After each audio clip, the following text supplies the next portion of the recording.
Tere hommikust!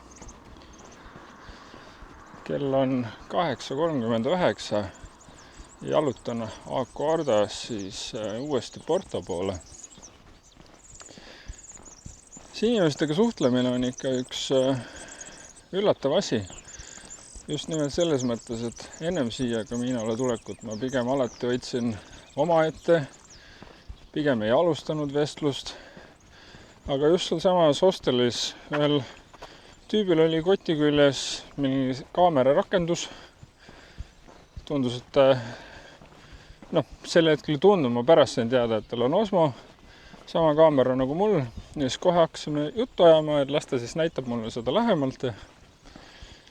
Ja siis küsis, kuhu ma lähen. Ma ütlesin Portosse, küsis, et aga kas sul on kuskil Portos olla? Ma ütlesin, et kurat, ega väga head plaani ei ole. Selles mõttes, et ma tõenäoliselt jõuan sinna 3-4 päeva ennem, et ma kuskil pean olema. Siis ta ütles, et mine sinna hostelisse.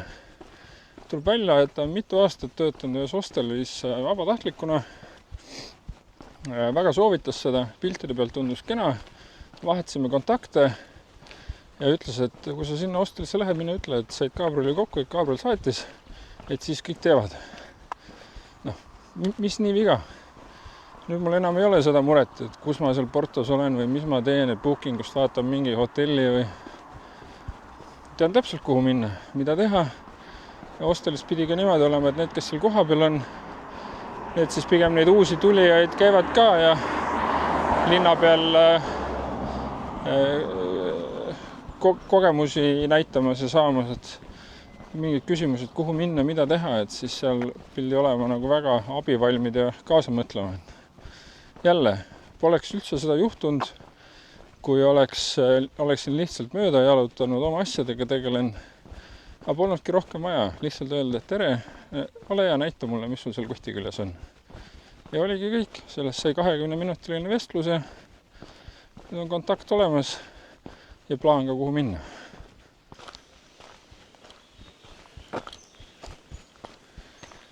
Nagu varem kõrval olevalt kaardilt oli näha, et siis siit on võimalus valida 2 tee vahel. Üks on siis mööda rannikut, teine siit metsa vahelt. Ja otsustasin valida selle metsavahelise tee just sellepärast, et eile ma tegelikult seda rannikut nägin omajagu. Videosse paraku küll neid pilte ei jäänud, sellepärast et hakkasin tegema sellist soovituste seeriat. Ja siis tundus, et mõistlikum on panna järjest see jutu osa ja see, et mida ma näen või mida ma arvan, mis ei olnud soovitustega seotud, selle ma pigem jätsin kõrvale. Aga täna siis lähme seda sama stiili nagu varem, et näitan, kus ma jalutan ja mida ma näen. Ega mina ju ei teadnud, et siin Hispaania ja Portugali vahel silda ei ole. Ma vaatasin seda Camino kaarti, sealt see punane joon läks. Ma jalutan mööda seda sama joon nagu viimased 800-900 kilomeetrit. Tuleb välja, et see asi ei ole üldse mitte nii lihtne. Siit tuleb paadiga üle sõita. Ja see putka siin hetkel on igatepidi kinni. Päris täpselt ei saa aru, et kus kohast ma selle pileti ostan, palju see pilet maksab. Ainuke asi, millest ma aru saan, on see, et suure tõenäosusega see From Guarda siin läheb, kus ma näitan seda? Siin. On 9, 10, 11, 12 ja kell 1. Ja kell 4 on ka siis. Ehk et kui keegi teeb rohkem eeltööd kui mina, siis seda probleemi ei eksisteeri. Aga kui tuleb samamoodi uisa-päisa nii nagu mina, et siis tead, et siit Hispaania poole pealt läheb iga täistund kuni kella 1, siis on siesta ja siis läheb viimane suts veel kell 4 ja siis Portugali poolt tuleb poole tunni pealt vastu. Aga nüüd ei olegi muud, kui teeme 40 minutit aega parajaks. Ega mul süüa ju midagi ei ole, näksida ei ole. Ma mõtlesin, et mis ma teen, jalutan järgmisesse linna ja sealt kohvikust võtan midagi. Ma näen küll linna. Probleem on seal, et see on teisel pool vett. aga okei, tiksume ja siis vaatame uuesti paadi peal. No, siin tekkis nüüd aega ja hea võimalus kasutada ka statiivi. Et see raskus, mis ma siis olen endaga kaasas vedanud, on see 6-kilone sangpomm. Miks ma otsustasin seda kaasa vedada, on see, et ajapikku see jalutamine muutub liiga lihtsaks.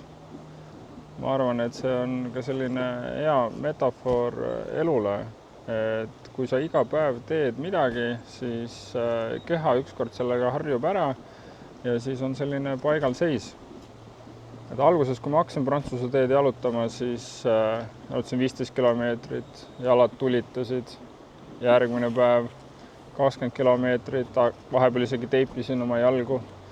Ja siis ma hakkasin tegema pikemaid päevi, 30, 40, 50.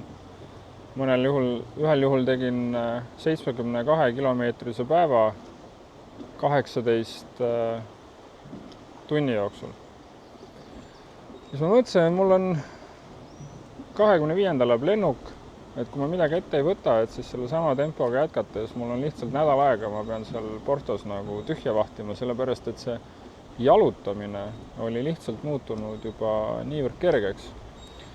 Ja siis nii nagu mul ikka need ideed tulevad, ega ükski päev ei hakka selle plaaniga, et teeks midagi rumalat. Lihtsalt kuidagi tekib see mõte siia pähe, et võtaks omale mingi lisaraskust, teeks selle asja nagu vähe huvitavamaks. Ja siis tegingi sinna Tiiru Vigosse, ostsin Decathlonist selle hantli või sangpommi ja mõtlesin, millist ma valin, ega seal väga palju muid valikuid ei olnud. Alguses mõtlesin küll, et 6 on natuke palju, aga ma arvan, nüüd see kott kaalub kokku. Kui ma lennujaamast tulin, siis ta vist oli 9,5 kilo, aga siis mul oli jope seljas, mis on nüüd siin, käimiskepid on juurde tulnud, Camelback oli tühi, ehk ma arvan, siit kõik tuleb kokku veel 2, 3, mingisugust muud asja, püksid on ostnud, alla 20 kilo natukene. Ja nüüd juba vaikselt tunneb seda jalutamist, et õlad hakkavad haigeks jääma ja lihas siit sealt ja nüüd pead juba mõtlema, mismoodi seda kotti pakkida. Ja sellised lõbusad kokkusattumisi on olnud siin. Ma ei käi ja eksponeeri seda, et vaadake, mis mul on. Ja ma tavaliselt seal albergades panen ka selle sangpommi kuidagi kotti niimoodi ära, et see ei ole näha, et see ei ole üldse mingi uhkeldamise pärast, et vaadake, palju ma tassida jaksan. Aga pigem olen kasutanud seda rohkem, eriti siin Portugali tee pool, mida lähemale Portugalile sellise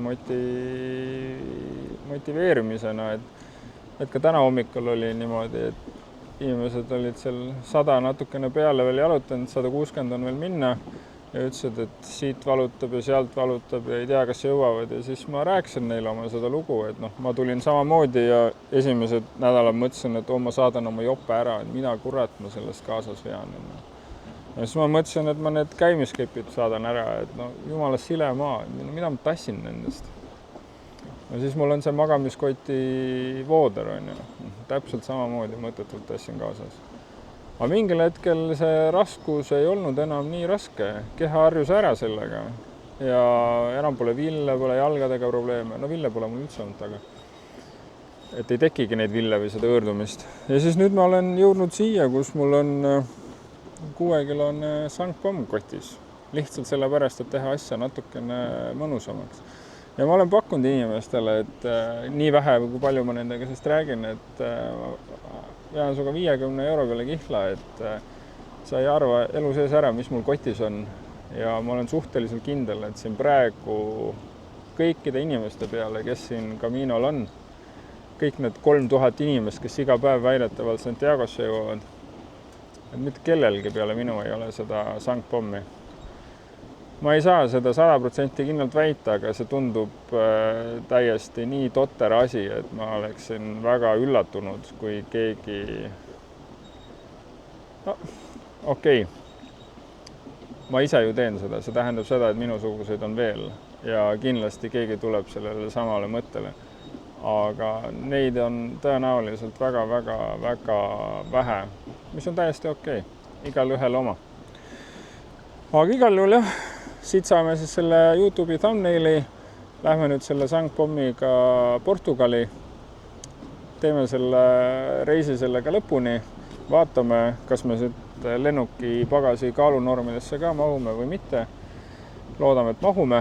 Ja siis saab kodus ka natukene trenni teha ja jälle üks hea lugu juures, mida rääkida. Et neid lugusi, ma arvan, neid lugusid tuleb elus ikka koguda. Vahet ei ole, kui totrad või mitte totrad nad on, aga üks, mis ma siit Caminot olen saanud, on kindlasti palju erinevaid lugusid ja ma arvan, et see ongi kõige lahedam. Joh, ei tii, ma ütlen. Pea valutab.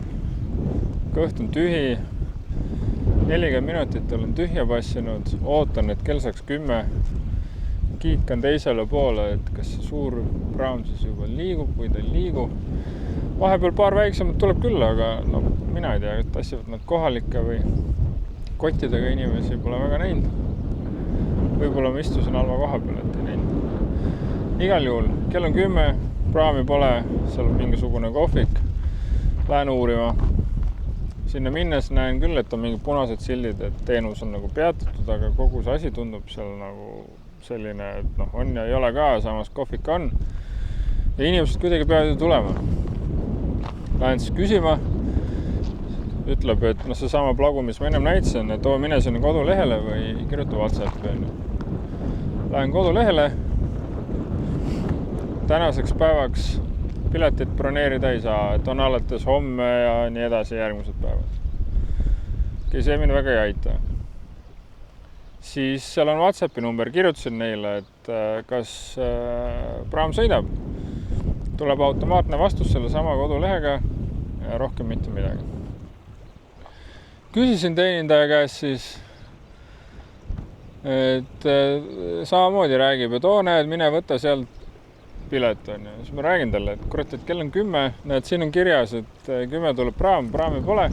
Siis ütleb, et noh, see tuleb nii kompsa on ja okei. Ja siis ma nägin, et tuleb mingisugune 5-6 kottidega inimest. Läksin vastu neile, küsisin, et kust te siia saite? Ma mingi väikse paadiga tulid on ja okei. Et seal Portugali pool tundub see asi töötavad selles mõttes paremini, et seal sadamas on kohe mingisugune teenindaja kiosk on ju. See paat ootab seal 5-6 inimest ära, kohe komplekt koos on 6 euri nägu, põmm teisele poole. Ja eks ta seal iga siis 20 minuti, poole tunni tagant käib, oleneb, kuidas need inimesed saabuvad. Ja ma olen 40 minti passinud siin. Ja ma pean veel pool tundi passima. Ma pean ootama mingisugust paati. Kusjuures ma ennem veel mõtlesin, et seal kirjas on nagu ferry, et praam.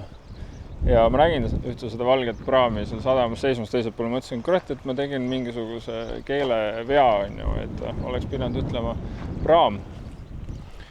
Aga ütlesin paat. Ja nüüd tuleb välja, et ma saangi minna paadiga. Ja nüüd, kui ma räägin, üks tuleb sealt siia poole, nii et ma lähen võtan oma nüüd koti ja olen valmis. Äkki joppab, saab sellega siit ühele poole. Siit see tuleb sellisena. No, saingi lõpuks paadi peale ja saan nüüd abonsega sõita.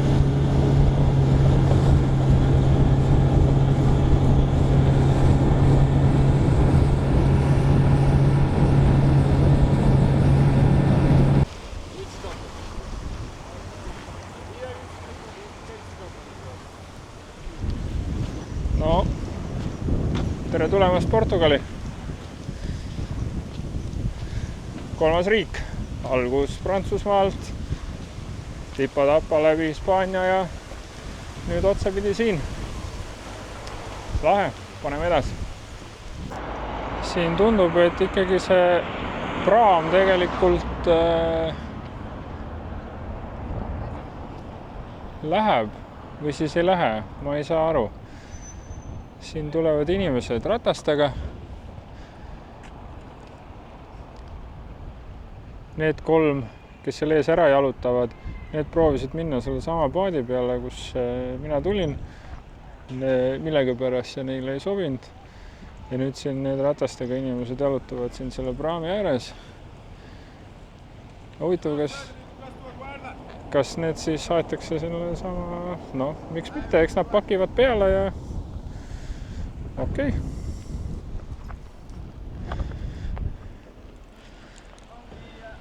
No vot, ma ka ennem ei teadnud.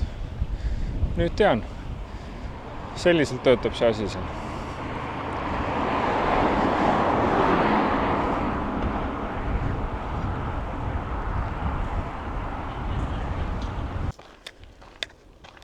Olen siit sadama juurest läbi.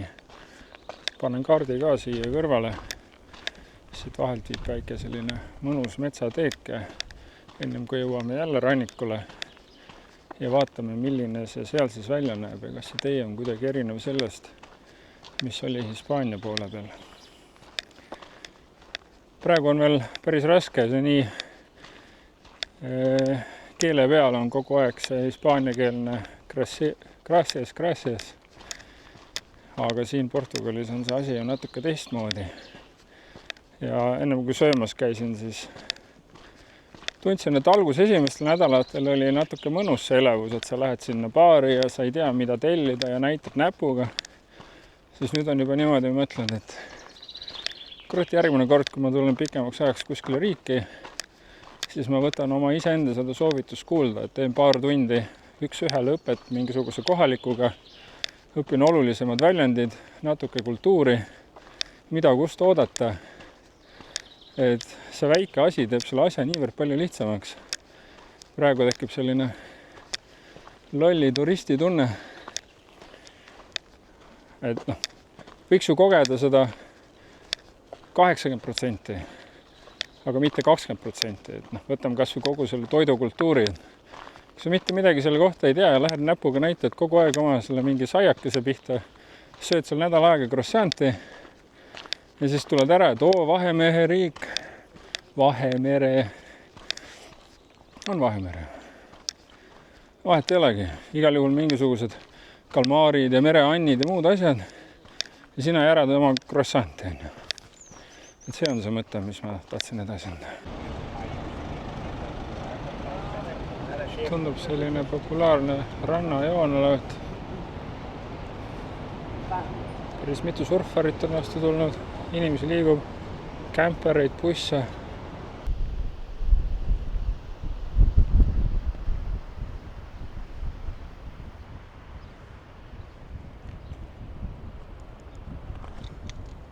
Olen nüüd sellest populaarsest rannaosast möödas. Nüüd on siin selline teekene sellise ranna kõrval, nagu just nägite. Kivine, rohi kasvab siin ja inimesed kasutavad selliseid tuulevarje, ma ei tea, riideid või kuidas neid nimetada, selliseid katteid, panevad sellise ühest nurgast lahtise ristküliku kujuliselt need paika ja siis pesitavad seal taga. Tuul on siin tegelikult päris kõva. See siin ei ole otseselt loomulikult ujumise rand, aga ka seal, kus liiv oli, tegelikult inimesi vees ei näinud. Ja praegu nad siin jaotuvad kuidagi väga hajusalt ära, et tee pealt on näha, et kogu aeg inimesi tuleb. Ju nad siis enamus lähevad sinna randa, aga mõned leiavad ka siin omale sellise privaatsema nurgakese. Vaatame, milliseks edasi kujuneb, et kaardi järgi peaks siin olema päris pikalt seda rannaosa ja et ma pärast seda siin videot kokku pannes ära ei unustaks, siis ütlen, et ma panen siia kõrvale ka selle kaardi, kus ma praegu olen ja siis on näha, kaua seda teed siit mööda ranniku äärt edasi läheb. No, selliste kitsede nägemist ma küll ei oodanud.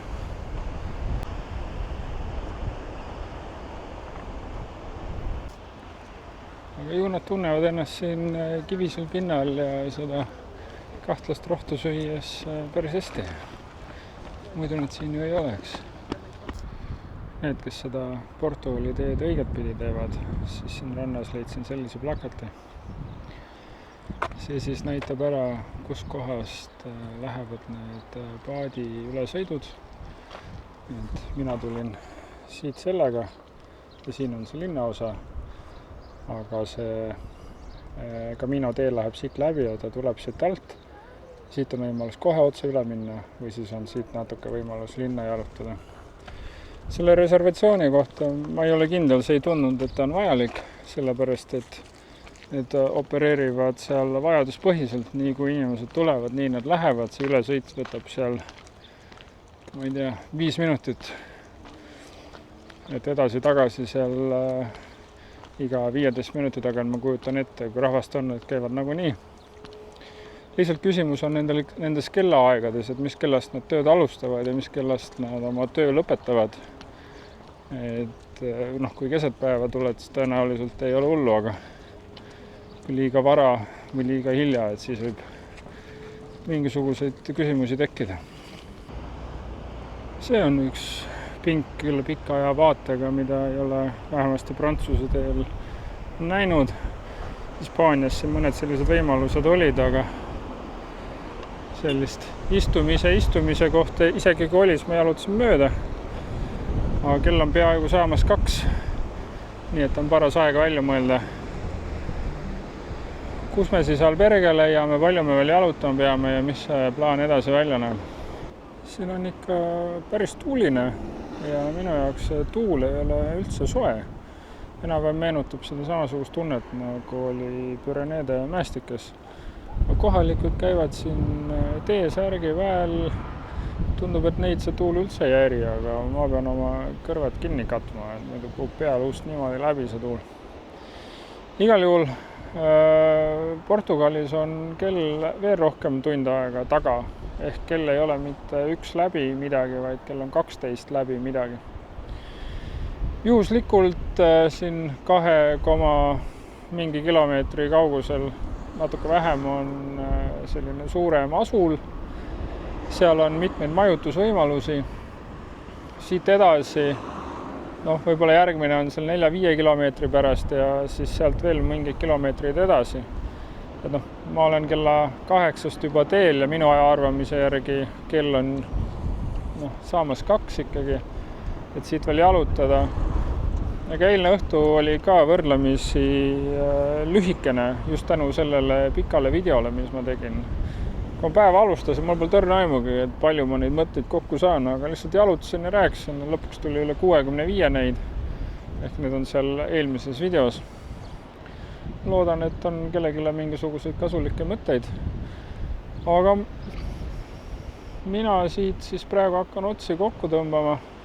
Natukene veel veedan aega siin, teen aegaparajaks, naudin seda ookeani vaadet ja siis kella 2 lastakse sinna Albergesse sisse, vaatame. Ma loodan, et seal kohti on.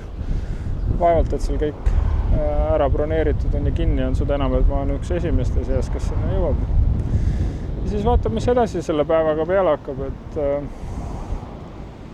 võib-olla mängime vahetuseks ka natukene turisti. Vaatame, mis siin teha saab. Siin on siis näha, mismoodi kohalikud ennast tuule eest varjavad. Ja erinevas konfiguratsioonis neid värvilisi asju nad just täpselt nii omale tuulekaitseks ette seavadki. Aga see tee siin ranna ääres on suuresti nii, nagu praegu näha. Et ei oskagi öelda. Eks ta eriline ikka on selles mõttes, et on teissugune, aga kui oled siin juba 2 tundi jalutanud, siis sellist vaheldust nagu kuskil metsas 2 tunni jooksul näed siin ei ole.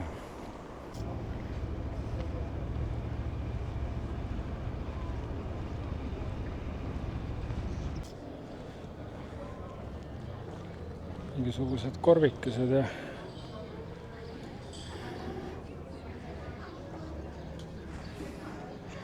meenutab natuke meil seda Väätsa jõuluakende värki, kus erinevad inimesed on siis akendele midagi ilusat teinud. siin tundub mingisugune meisterdus, kuigi ma võin sellest asjast täiesti valesti olla aru saanud ja see on midagi enamat. Siin ees on rong ja siis iga see karbikene on siis karbike. Iga see korvikene on siis seal vaguni peal.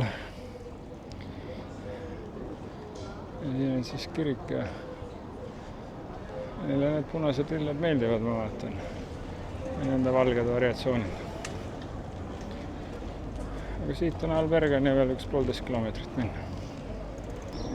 Tegin aega siis parajaks. Kõlgutasin jalga kuskil pingi peal kuni kella 2-ni. Jalutasin sinna koha peale. Tegemist on sellise eramaja stiilis, kus oli lihtsalt Camino märk ja telefoninumber. Helistasin siis sinna, küsisin, et kas vabu kohti on. Sain vastuseks, et ei ole. Võtsin Camino Ninjas siis järgmise hosteli lahti ja see on hoopis vales suunas, kuskil sinna sadama poole. Proovisin helistada, annab kinnist. Öeldab, et numberid ei ole kättesaadav. Aga no nüüd ma olen siin 40 minti puhanud. Ma ei tea, eks ma jalutan edasi. Eks loomulikult võib ise ka ju rohkem eeldud teha ja eks ma nüüd siin ilmselt järgnevates linnades hakkangi helistama, küsima, kas neil vabu kohti on. Ja eks ma siis nii kaua jalutan, kuni ma mõne vaba koha leian. Jälle targem. Prantsuse teel, eks tegelikult oleks ka siukseid kohti olnud ja see ei olnud päris ka nagu Alberge, eks ta oli siuke kodumajutusega. Ma ei tea. Ju see siis on millegi jaoks hea ja eks ma siis siia linna kauemaks ei jää. Lähme vaatame edasi. Siin selles mõttes ei ole jullu midagi, et kell on alles 2, mitte kell 8 õhtul. Jõuab igale poole. No ma ei tea. Tundub, et me saame päris rannas jalutada. Siin on ju kõik liivane. No kui nii, siis nii. Mis seal ikka? Eks vaatame siis, kas... samas perse sellega. Me jalutame siis juba päris normaalselt selles märjas rannaliives.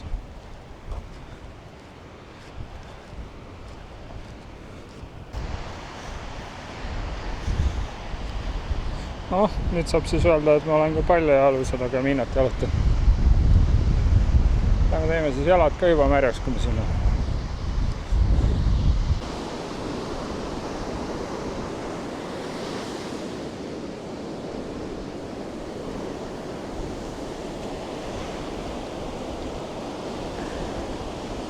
Nüüd ei saa keegi öelda, et ma ei ole ookeanis käinud. Aga see on täitsa hoopis teistsugune. Vähemalt Eestis ma ei tea, et see vesi nagu nii kaugel liiva peale tuleks. See tekib kohe selline imelik tunne, et mingi hetk on sul jalad märjad ja siis on mitu meetrit jälle seda kuivama. Aga siin me nüüd oleme. Ehk siis naudime seda, siin kilomeeter või kaugele sinna jalutada saab.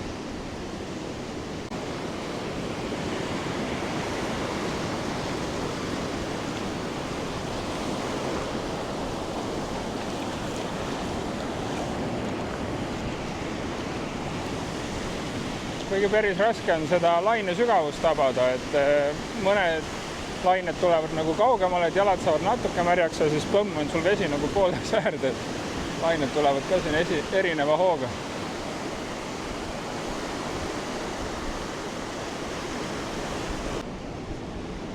See on ühe näide sellest, et kui midagi ei lähe plaanipäraselt, siis ei ole mõtet jääda sinna nugrutsema või hakata seda plaani kuidagi sundima.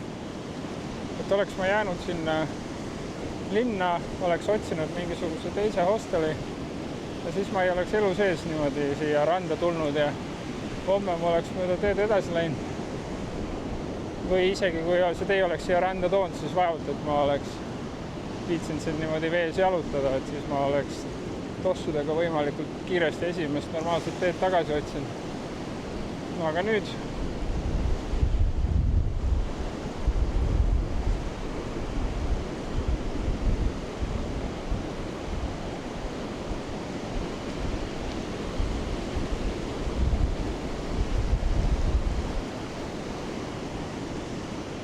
ma arvan, et siinses mõttes ei ole need tegemist suurte lainetega, aga Eestis see pigem kalduks juba mingi suurema tuule ja tormi poole.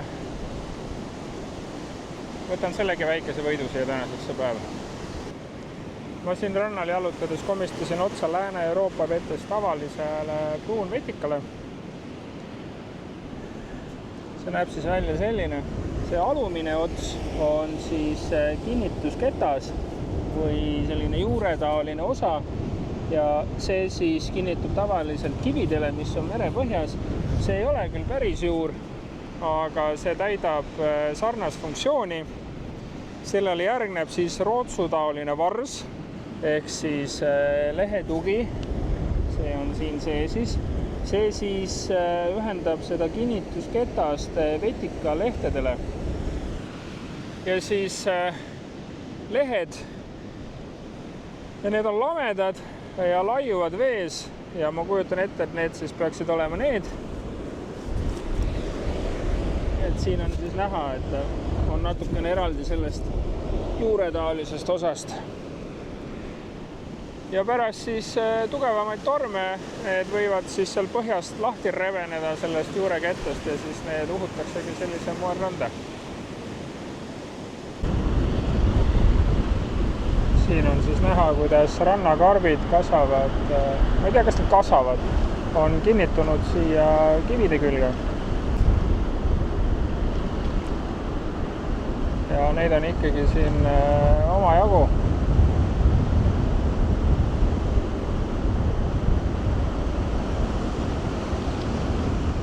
Ma arvan, et sellised asju meil ka Eestis ei ole.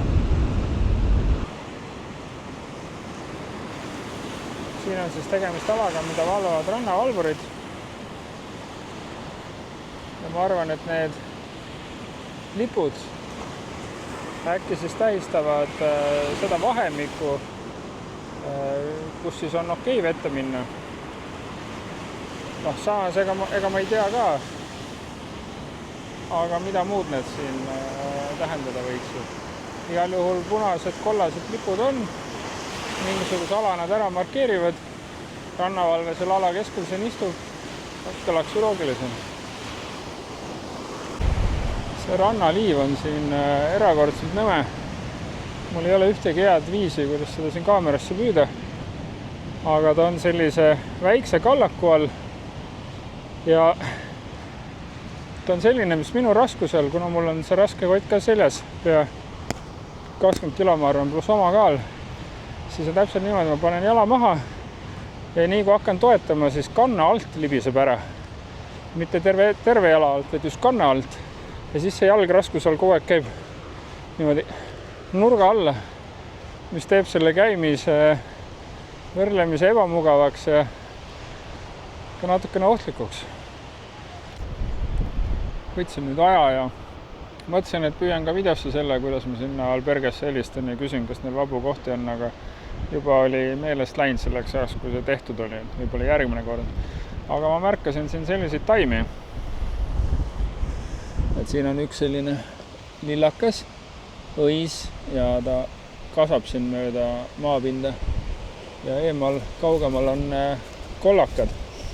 Ja tegemist on siis piigikaktusega või jäätise taimega ja see on pärit Lõuna-Afrikast ja see toodi siia Euroopasse erosiooni vältimiseks ja ilutaimena. Eriti on ta levinud rannikualadel ja ta kasvult on selline roomav, moodustab tihedaid vaipu. Ma ei tea, kui hästi see kaamerasse jääb. Aga siin terve see kallas on teda täis. Ja tänapäeval peetakse seda nüüd invasiivseks liigiks, eriti Vahemere piirkonnas ja Põhja-Hispaania rannikul, kus ta siis ohustab kohalikke ökosüsteeme.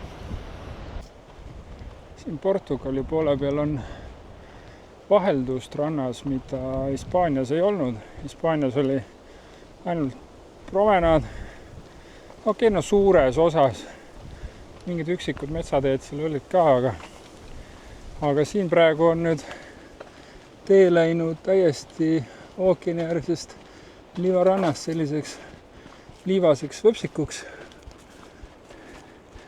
mis pakub ka sellist väga mõnusat vaheldust.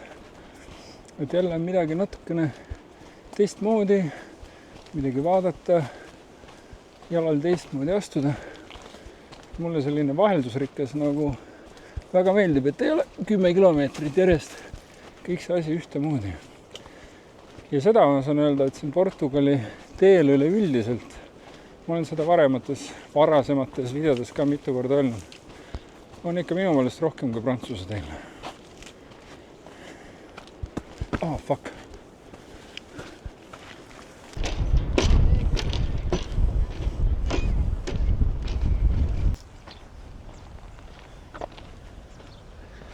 Üks asi, mis natukese aja pärast häirima võib hakata, on see Munakivi tee. Siin jalgade all on ikka niimoodi, et see jalg käib siin igatepidi igal sammul. Et siin peab olema samamoodi ettevaatlik, et raske kotiga ja väsinud jalgadega midagi rumalat ei juhtuks. Aga ma arvan, et see on kilomeetreid ja kilomeetreid selline natuke teistmoodi tee. Jälle, vist on esimene kord.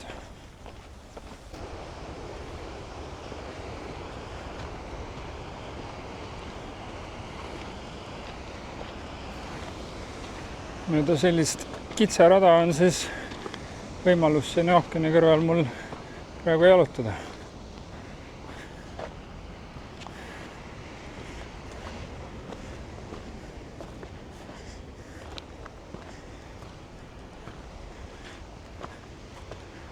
Ma olen siin, nüüd on pea oleks jala välja pannud. Ma tahtsin öelda, et nüüd ma olen päriselt üllatunud selle võsa üle. Aga siin on häda selles, et siin tuleb jalg jala ette panna, sellepärast, et need ääred on kõrgemad nagu Peendra vaaskõnniks. Aga mis ma ennem tahtsin öelda, enne kui ma peaaegu käna käisin, oli see, et sisalik.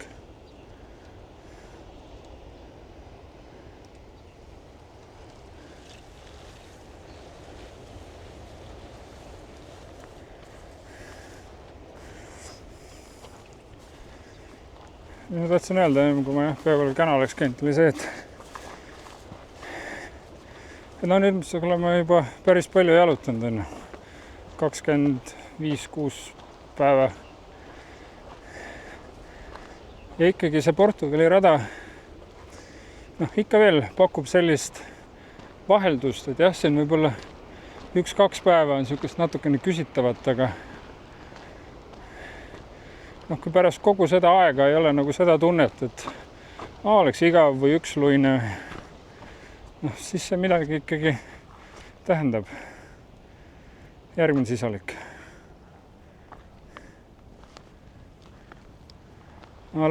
Läks ka see.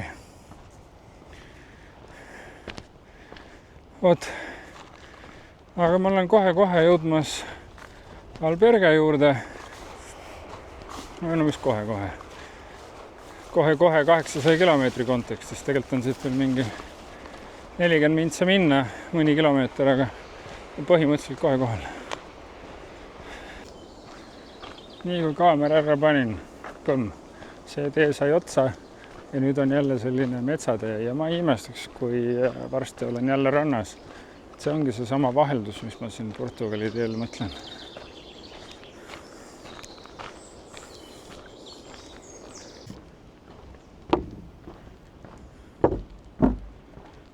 No näed, ma ei eksinudki, et olen rannas tagasi varsti.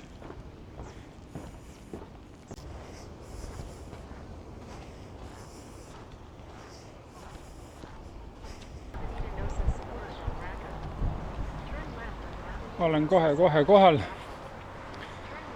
Korraks kuskil seal ühe paiku oli veidike selline madal seis, kui ootasin, et sinna Albergasse saada ja siis see Alberga, ta ei olnud Alberga, siuke kodumajutuse stiilis asi.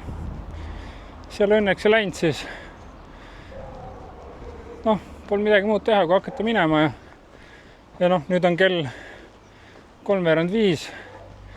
Ja tegelikult on hea meel, palju asju tänu sellele, mis ei oleks tänasesse päeva mahtunud, et seal rannas käimine, paljajalu, merekarbid, erinevad taimed, vahelduv maastik, kokkuvõttes igati eduka päev. Aga selle sama mõttega ma siit ka praegu lõpetan ja näeme siis juba homme järgmises videos. Tšau!